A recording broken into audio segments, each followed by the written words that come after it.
In today's episode, we are going to cover seed oils and why they're so bad for you, how buy now, pay later schemes are still a debt trap, and why you should finally stop partying on Dear Young Men.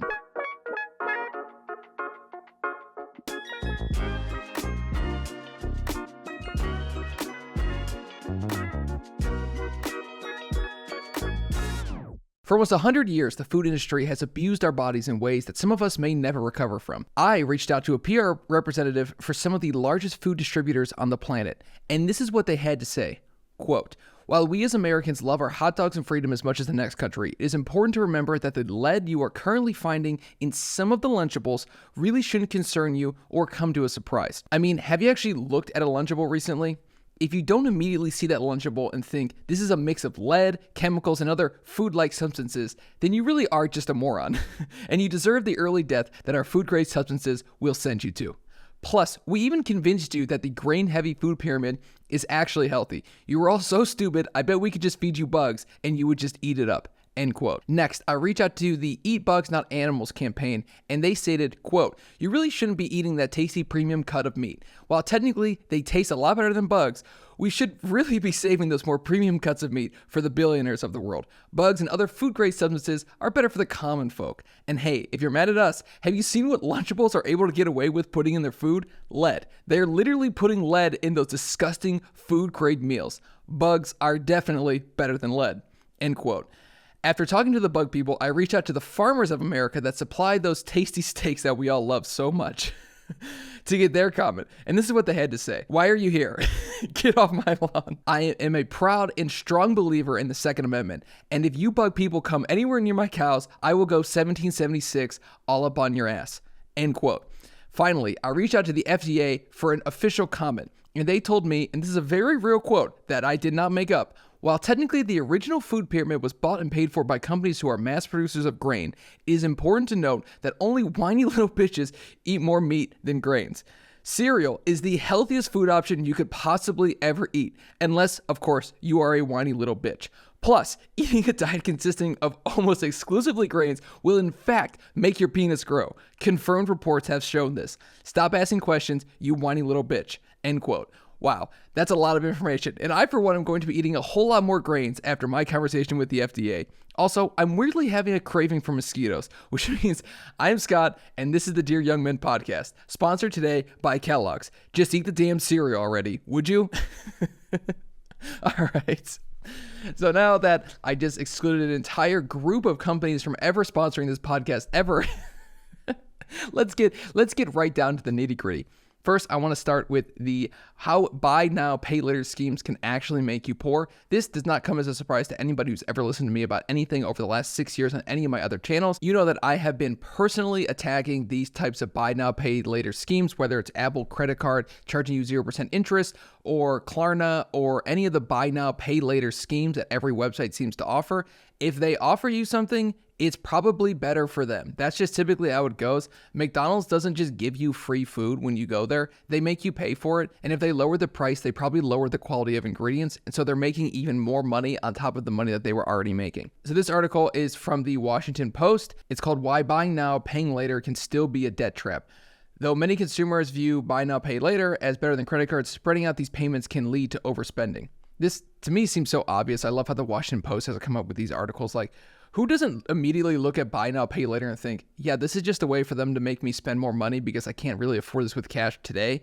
And instead of buying it with cash today or just not buying it at all, they're going to let me buy it over the course of 10 months, $200 a month, and I spent $2,000 that I never really had in the beginning to buy this. Reading from the article here, from 2019 to 2021, buy now, pay later, BNPL, use skyrocketed. Loans originated in the United States climbed from $16.8 million to $180 million, and dollar volumes jumped 12-fold to $24.2 billion, according to the 2022 CFPB report that surveys 5 largest lenders.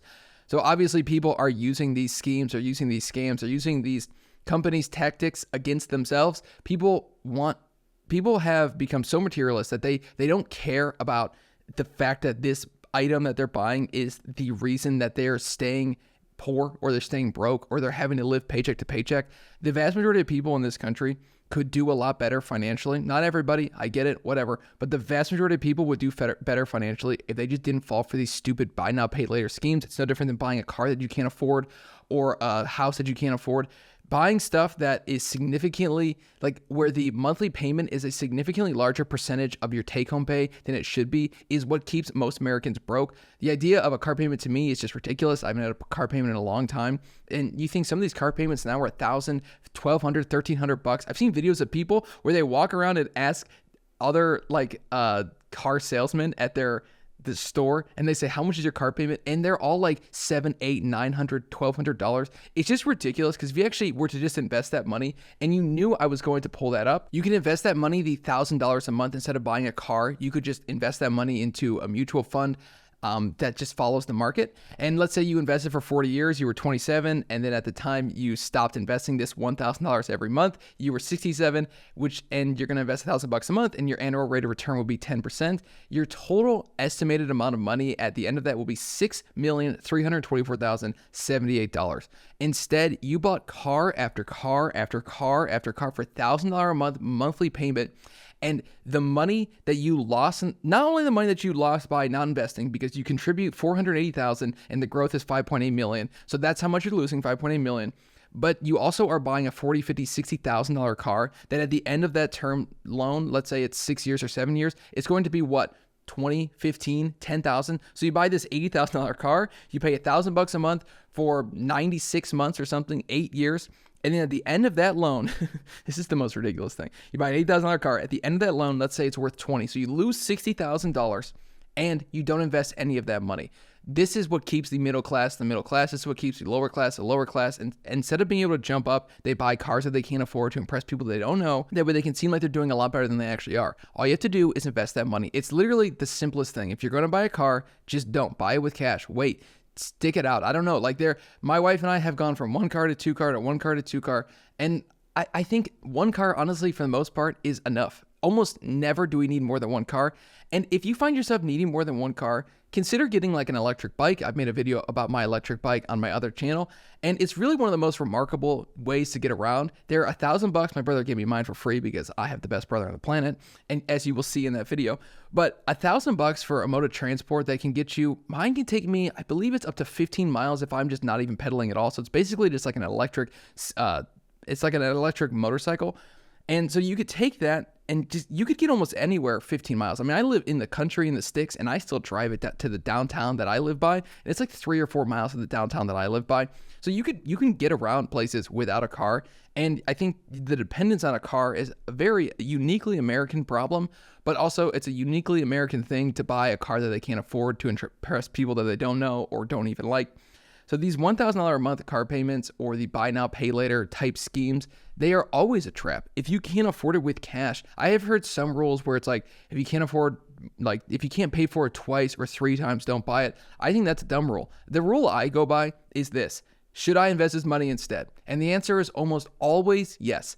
Obviously, there are times in your life where you have to spend money and you're just going to lose the money on that. And I'm bad at that. Like I will buy this laptop, and I have made thousands of dollars using this laptop, probably tens of thousands of dollars at this point through all my video editing with weddings, YouTube, that type of stuff. I've made $10,000+ with this laptop, and I waited to get a good deal on it for $1,200 as opposed to just buying one for $14. So obviously I'm a little stupid, but buying used, buying with cash, that kind of stuff can save you so much money down the road. It's actually remarkable. Looking at my wife's and mine's net worth over the last 3-4 years, once we really started getting into the money and making sure that we're understanding how money works, it's remarkable just how fast money will grow. It's absolutely mind-boggling how fast money will grow if you just start to invest it. Just invest it into a mutual fund that follows the market and don't touch it. Don't get cute. Don't try to outsmart the market. You will never outsmart the market. Just let it go and it'll grow. And there's going to be times where it's bad, but then you just wait it out and then it'll grow up again. And that's just how it goes. It's patience, and understanding that you have a plan that you're following.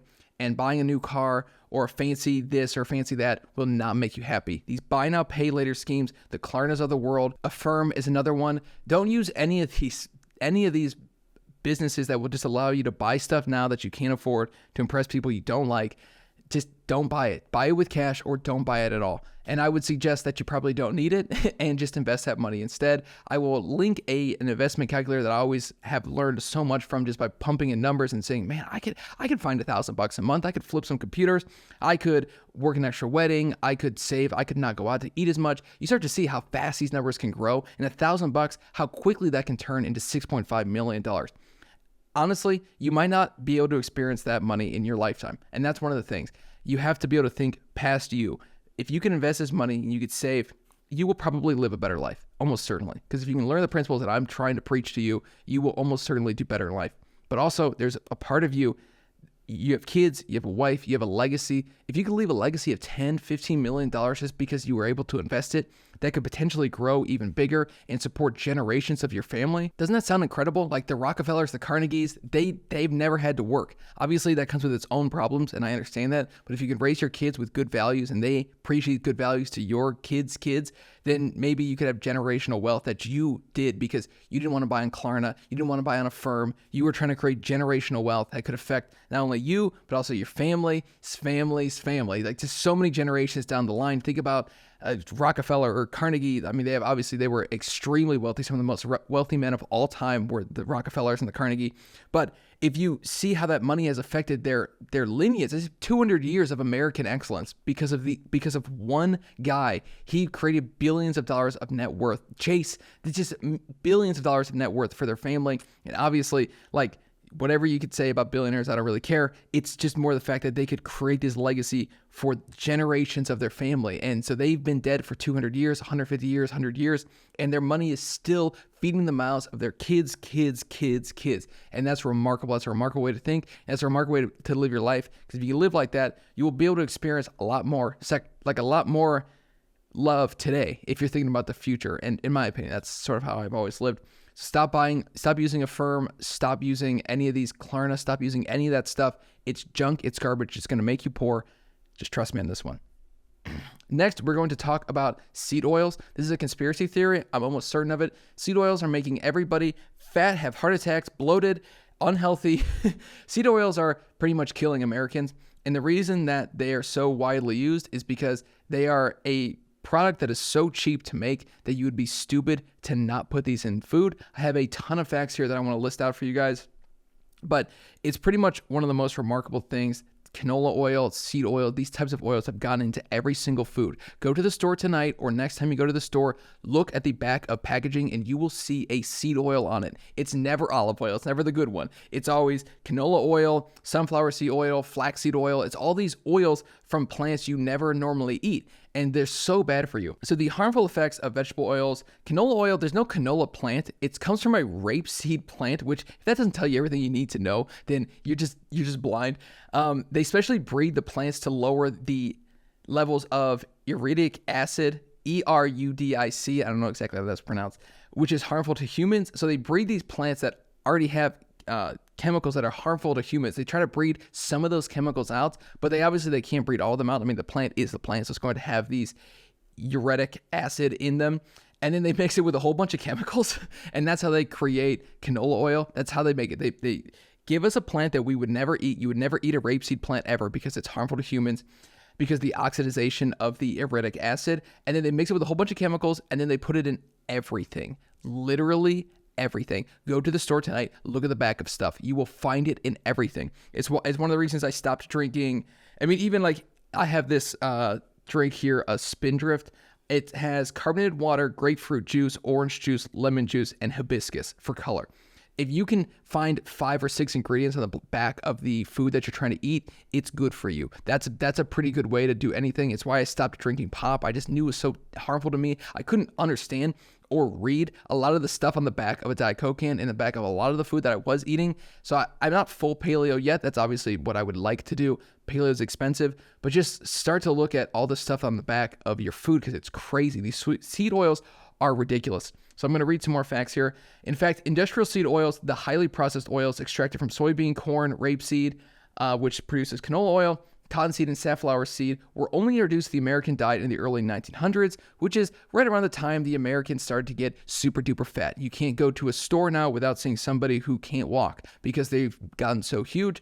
And if you look back in like the 1860s, The freak shows of heavy people were kind of like average people you've seen a million times. The amount of weight that we've been able to put on because of these seed oils and just how bad they are for you, and how they're able to mix it with a lot of other food grade substances. I was making that joke in the beginning, but what for a lot of chips, especially like Pringles, what they do is they break down the potatoes to a molecular level, and then they just sort of put it a little bit back together, and then they put it into a chip. So that's why it's not like made with potatoes, or maybe it says made with potatoes, but it's not potato. They didn't cut it from a potato. They got it from like food grade substances, approved food grade materials. It's just a bunch of chemicals that they made in a lab that they're feeding you, and we're eating this stuff. You are treating your body so poorly when you eat this crap. This is a uniquely American problem, but I know around the world, it's obviously cheap food makes its way around the world because cheap food means bigger profit, and they can make more of it, and hopefully they can make more money, obviously. So industrial seed oils were originally used in the soap making process, which is hilarious. Cottonseed oils were the original seed oil labeled initially as toxic waste and used as a fuel source for lighting lanterns. So they literally, instead of putting the stuff into food, they used to light it on fire because it burned so well, and it was labeled initially as toxic waste. But once they hydrogenated the seed oil, it turned into something similar to fat that was then turned into Crisco. So they took this seed oil that was toxic to humans, they hydrogenated the seed oil, and then it turned into a fat-like substance. It's not fat because fat is much healthier for you than the seed oils that we're putting in our bodies. So what they did is they had, I can't remember the guy's name. I don't think it was Kellogg, but it was some scientist basically in a lab was creating all of this stuff. And he said, wow, this looks a lot like Crisco. We could sell this as Crisco. Or this looks a lot like fat. We could sell this as a fat substitute, and say it's healthier because it's lower in cholesterol levels, basically. And then now you can't go to a store and buy food without some type of seed oil in it. Some of the negative sides effect of it, but benefits is cheap, easy to make. Obviously, you can't sit here and pretend like cheap food isn't a necessary evil.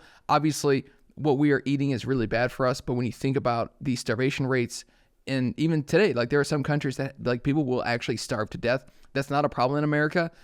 I guess in a way that's unfortunate because everybody has gone to the other end of the spectrum, but we should understand that a lot of the stuff is really bad now that we understand that it's really bad for us. But it's a way to keep people from starving. So it's a way to keep people alive in a way, but it's slowly killing you no matter what. So it's kind of like the cause, it's like a basis analysis. Cost-based analysis is the cost worth is the juice worth the squeeze, basically. So another reason they use it is because the flavor can be manipulated so easily. It's why you'll have it in anything from a chip to a dressing to even like some type of chicken substitute. So they can pretty much put it in anything. Cool Whip has it. They can put it in almost anything, and that's the main ingredient. You'll see it listed as the first or second ingredient in so many ingredients because it's so harmful for you, but it's very cheap, and the flavor they can manipulate really, really easily. They use petroleum-based solvents like hexane to maximize the oil produced, which is petroleum. We know that's gas. That's how they make a plastic. You don't want to be eating petroleum. The biggest harm is to the heart health and the fact that they oxidize so easily. The oxidization, I was reading up on it, and I think I kind of understand it. But basically, because these oxidize so easily within the bloodstream, they have a much more likely chance to cause a heart attack because it can cause clogs and stuff like that, and that's what is so harmful is the way that they oxidize. I think that I wish I knew more about that. I think I wish I understood what that meant more, but it's a little over my head. So look it up for yourself. It's bad for you, trust me. The consumption of industrial seed oils represents an evolutionary mismatch. Eating industrial seed oils raises our omega-6 to omega-3 fatty acid ratio with significant consequences for our health. They contain very harmful additives that are derived from genetically modified crops, and when industrial seed oils are repeatedly heated, even more toxic byproducts are created. So at the end of the day, I'm getting a lot of this from websites that I was reading in forums and articles. At the end of the day, the consensus that I found a lot was instead of counting calories, count the chemicals. The calories will sort of figure themselves out. Count the chemicals in your food. It might be a quote unquote low calorie snack, but the chemicals and additives in it are so bad for your body that you're better off just eating something that's considerably higher in calorie and healthier for you, because I want you to be around for a long time. We're not just here for a good time. We're here for a long time too. So just start looking at the back of your food. Make sure that you're reducing the amount of seed oils. This is relatively new, but it's true, and I will go to the grave. I really fully 100% believe it. Maybe I'll be wrong. Maybe I'll decide that I'm wrong one day, but I promise you, this is something you need to get out of your diet. All right, next I want to talk about some things that scare me and some things that I'm going to be doing differently to make my life better. I have this idea with this podcast that it's really small now, and I understand that it's really small, but I'm really enjoying doing it because I think I'm allowed to speak to people in a way that I've not been allowed to speak to people in any other forum. And I want to, my ideas are good. I know my ideas are good. I know that what I'm saying is right because it's actually worked in my life. And I want to live into the life that I want others to live into. So that way I will become a good example and a good argument for my ideas. That's the whole purpose. I have that written down here. I want to live into the life that we want others to live into. So that way we ourselves become a good argument for our ideas. That's what I want to do. I want to become a good argument for my ideas. I could prove to you that the stuff I'm saying, it works. It makes you happier. It makes you live a better life. And I want to make sure that I'm bringing my best self forward every single time. And recently, I feel like I've sort of slipped up in a way that hasn't made me happy. And I want to talk about that because I want to be open and honest on this podcast. I'm not going to sit here and pretend like I have a perfect life because I don't. I have a really blessed life, but I don't live a perfect life because I personally make a lot of mistakes. So things that scare me, the first one is not making enough money to support my kids. I'm really good with money, and my wife and I have really amassed a good net worth for people that are 29 years old. But at the end of the day, I'm always still worried about there being enough food on the table, that my kids have enough. And it's weird. I don't have to worry about that, but I do. I think a lot of that just comes down to the fact that when you, as the man of my house, I ultimately, if there's a failure, it ultimately falls onto my shoulders. I can't go blaming somebody else. If we don't eat that night, it's because of me. And it's not ever been a problem. We have plenty of money, but it's just this idea that I don't make enough money to support my kids is terrifying to me. And I shouldn't feel like that, but I do. And I don't know if I'll ever let that feeling go, but it's just something I'm worried about. It's something that keeps me up at night, and not necessarily even money, but just everything. Just having kids makes you have fears that you weren't normally, you didn't plan on having before you had kids, which leads me into my next point is the fragility of life. Obviously, life can come and go in an instant, in the blink of an eye. Something horrific can happen and you could no longer be there for your kids, which is why so much of these podcasts, I feel like I speak to dear young men, but I have $2, but I know that the ideas in this are for them too. The vast majority of these ideas are for them too. And one day when I do have boys, this will be perfect for them. And the girls can listen and find what kind of man that they're supposed to marry and what they should be looking for in a man, especially if I'm not here. I have a deep fear of that. Not that I'm expecting to die anytime soon. I'm a very healthy young man. I've been very fortunate. Like I said, I've lived a very blessed life so far, but I'm afraid of that. I'm also just afraid, having kids warps your perspective on life so much. The things that you wanted when you were younger change just gradually and then dramatically and then all at once when you have kids. And I think that for me, I live with that every day is I can't get fired from my job. I have to do a good job of my job. I have to make sure I'm making this podcast. I have to make sure I'm making YouTube videos. I have to make sure I'm leaving a legacy, but I also have to make sure that I'm spending time with them. And I have to make sure that I'm being the best father that they deserve. Next is I'm terrified of being in the same spot in 20 years. I talked about this a little bit in the last podcast. I want to go into it a little bit more, but for the last 6 years, I have dedicated a lot of my time towards this other YouTube channel, this tech channel that I gave up. It had 15,000 subscribers. I was making some decent money off it, about $500 a month, getting 20,000+ views a video, but I gave it up and I started over. I started over on this podcast. I have 20 subscribers at the time of filming this. Nobody watches these. Nobody listens to them. I actually think I know every single person who watches and listens to these podcasts. I know them because they tell me that they do. So I literally know every single person that listens to this. There will be a day where that's not true.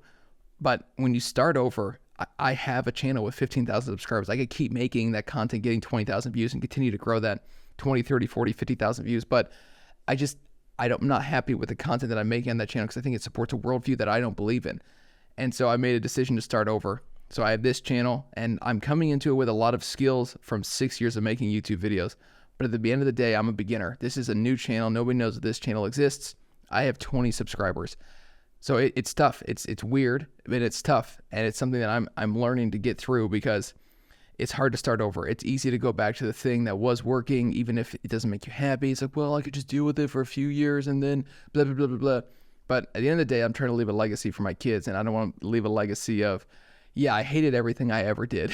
I did this, and yeah, I made some money from it, but I couldn't look at myself in the mirror. So I'm worried about that because I just started something new, and I'm 29, and like, it takes 10,000 hours to get excellent at something, and if I'm going to podcast and get excellent at it, I think I'm coming in with probably 4,000 to 5,000 hours worth of 4,000 to 5,000 hours worth of experience in terms of video and content creation and all that stuff. But I am still a beginner at this, and that's a scary feeling, being a beginner at something again. So recently I've been feeling this weight a lot. I just turned 29 last month, and I've been feeling the weight of this a lot more.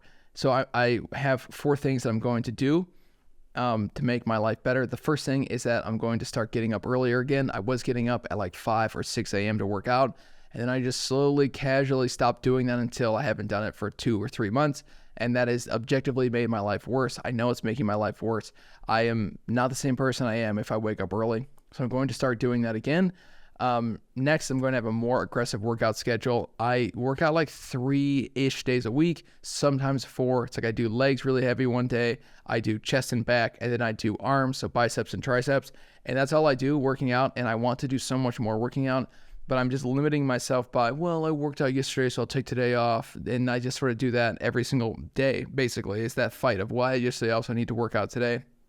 And I want to do so much more than that. I don't want to just not work out, or I don't want to just, oh, well, I did it yesterday, so it's okay. I want to work out more than that. I want to be better than that. And I know that I can, but if I want to be a good example for the ideas that I'm putting across, I need to live into that life.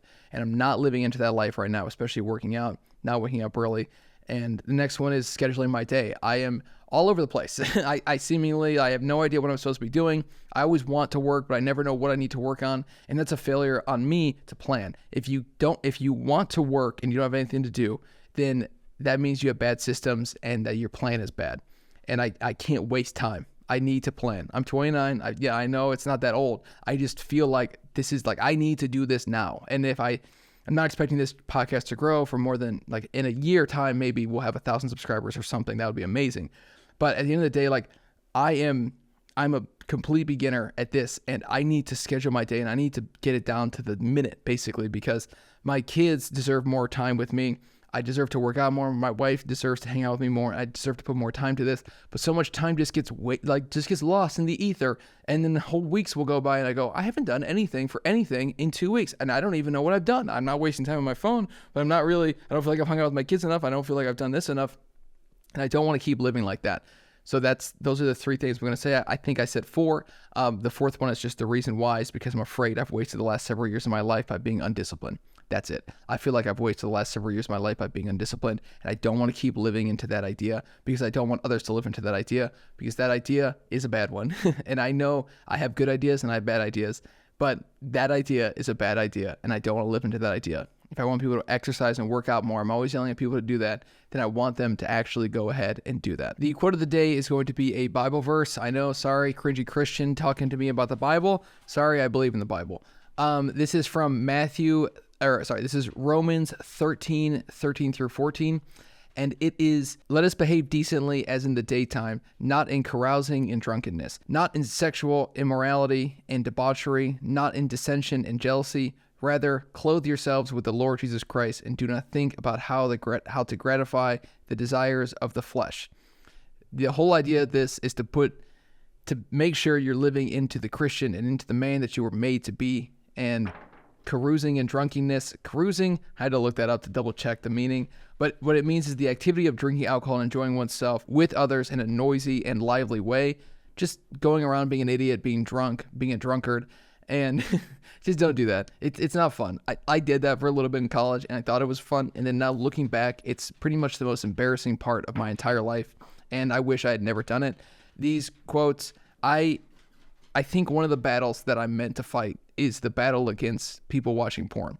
And I think that that's a battle, that's a sword I'm willing to pick up and fight, because I think that I know I'm right. And I know that at the end of the day, if I win, that will be a great victory, because the pornification and sexualization of the entire world is ruining young people, ruining young men specifically. and I'm talking to them, dear young men. So I hope that take this in consideration as you go throughout your life. Don't go around drinking a bunch of alcohol and just feeding the desires of the flesh. Be more than that. Live for more than just the desires of the flesh. You are more than just your body. You're more than just the moment instinct right now to feel good. You're more than that. I believe in you. And maybe if you don't believe in yourself, at least I do. And I know that Jesus Christ does, because he always does. Unfortunately for you, the quote of the day is done. We typically will go into the comment section, but we have nothing because nobody watches these, which is okay, because one day people will, and we will have tons of comments to react to. Hopefully only positive. Nobody will ever disagree with me, ever. All right, and finally, the last one will tie in a little bit to the quote of the day, and that is the unsolicited advice section.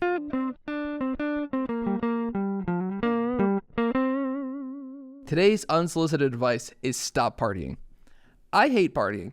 I have hated partying basically my entire life, except for a brief stint in college for about 12 months when I was a drunk idiot, and I put drinking as the highest good and the most fun thing I could possibly do, and I hit my low point when, after having just dated my wife, my current wife, then girlfriend for just a couple weeks, maybe a couple months at that point, we went out, and I got so drunk that I threw up on the side of the house. I fell asleep in the bathroom, and it was pretty much the single-handed most embarrassing moment of my entire life. I moved past that, so it's not embarrassing to me anymore. I wear that as like, you know what? This is something I did. I'm glad I don't do that anymore. Partying is a sad and lonely way to live. In my opinion, I had never felt lonelier than when I was at a party surrounded by people, pretending like I was friends with every single one of them, because you would see them when you weren't drunk, and they wouldn't talk to you. They wouldn't even act like they knew you because you were drunk. Maybe they didn't even recognize you or remember you. Maybe you barely even recognized or remembered them. And I think that that's what happens so often is you go out to clubs, to parties, and to bars. You just want to feel good. You want to feel like people care about you. And it's a sad and lonely way to live. And I know that there's a better way to live. When you have a wife and kids, obviously, it's hard to feel lonely because somebody always wants to hang out with you. And sometimes I look at that as a little bit of a blessing in disguise, because sometimes I want my alone time. Like I'm definitely more solitary.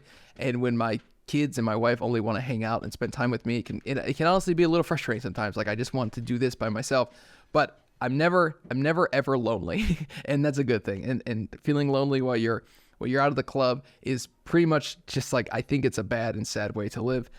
Next, it's not bringing you closer to the person that you were made to be. You were made to be somebody greater than you are. You will never achieve who you're supposed to be. I heard on a podcast one time somebody talking about, I think it may have been David Goggins. He was talking about how the idea of what guides him and what pushes him a lot of times is he doesn't want to die and then go to heaven and they see like marathon runner, motivational speaker, change the lives of millions of people. And he looks at that and goes, who's that? And the guy at pearly gates, St. Peter at the gates of heaven, he goes, that's the man that you were supposed to be. That's the man that you were made to be.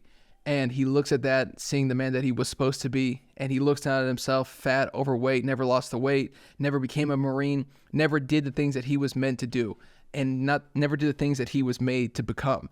And I think a lot of people, they don't understand some of the negative side effects that can come along with living a life of debauchery and living a life going out to drink, loud, lonely, sad, drinking, just doing things that will never bring you closer to the person you were made to be. You will never make progress on that. You will never make progress on the person you were made to be by going out to the club and going out to the bar, sleeping around, getting drunk.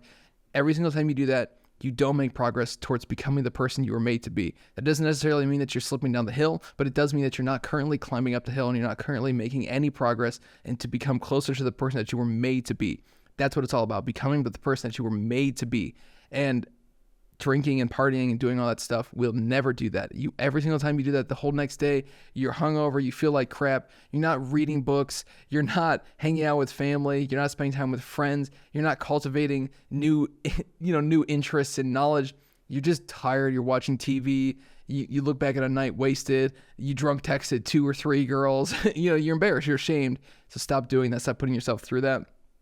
It's too loud. Honestly, like, partying is too loud. Bars are too loud. Okay, I'm a dad, right? It's too loud, and I hate being by all the sweaty people, and that's why I literally never do anything in public with big crowds, because I can't stand it. I can't stand being around a whole bunch of people. I don't even get claustrophobic. I just don't like it. I don't like the sweaty people. I don't like the sun beating down on my head. I don't like the loudness. I'm a little bit of a cranky old man. I understand that, but I just don't like it. And also, drunk people are just very annoying to me. They like when you're not drunk, I don't drink anymore ever. And sometimes my friends will want to go out to a bar or something. We rarely ever do that, but the occasional time, drunk people are so annoying. I can't stand, nothing makes me more upset than being around drunk people because drunk people are stupid. They're dumb. I hate being around them and I don't want anything to do with a drunk idiot. So stop being a drunk idiot because you are personally annoying to me. And also you're loud. And that's also very personally annoying to me. And I'm not saying that I'm the only one that matters, but you're listening to my podcast. So I'm the only one that matters. No, I really just truly believe that drunk, loud idiots are annoying. Don't be a drunk, loud idiot. You don't want to be the person that, like, you don't want to wake up the next morning going, that was embarrassing, everything I did last night. That was embarrassing. And finally, the last thing, I sort of touch on this a little bit, is what could you have been doing instead? Instead of going out to drink, going out to party, what could you have been doing instead? Could you have been reading? Could you have been working out? Could you have been studying? Could you have been hanging out with your family, hanging out with your kids, hanging out with your wife? Could you have been reading the Bible? Could you have been praying? Could you have been doing things that bring you closer to the person you were made to be? Maybe, but we won't ever know because you were partying and you were being a drunk idiot. And I get it, sometimes it's fun to blow off steam. I don't ever do it like that. I work out instead. I think, first of all, that's way more edifying and it makes me feel a lot better than just going and partying. But like, I get sometimes you just want to like take a breather, take a break. You want to chill out and relax. And so you're not always trying to make progress every single day. But it's like, stop wasting your weekends. You have so little time off. You know, we all work these 9 to 5s and they can grind you to a pulp. And I get that. And then on the weekends you go, I deserve to relax. So I'm going to go get drunk and get a terrible night's sleep. And I'm going to feel like crap tomorrow. That's what I'm going to do. Just make the better decision. Become the person that you were made to be and stop partying. Trust me, your life will be better for it. Thank you for watching or listening. This is Scott with the Dear Young Man podcast. This posted on Tuesday at 8 a.m. That is the new schedule going forward. You're welcome. You got like 2 episodes in 1 week, so you should be thankful. But that'll be the new schedule going forward, Tuesday at 8 a.m. I think it works a lot better for me. Share this with anybody you think might need to hear it. And check out the Dear Young Man podcast. We post clips from this channel. And hopefully you guys all have a very enjoyable Father's Day, or you had a very enjoyable Father's Day. And I hope you have a good rest of your week. Peace.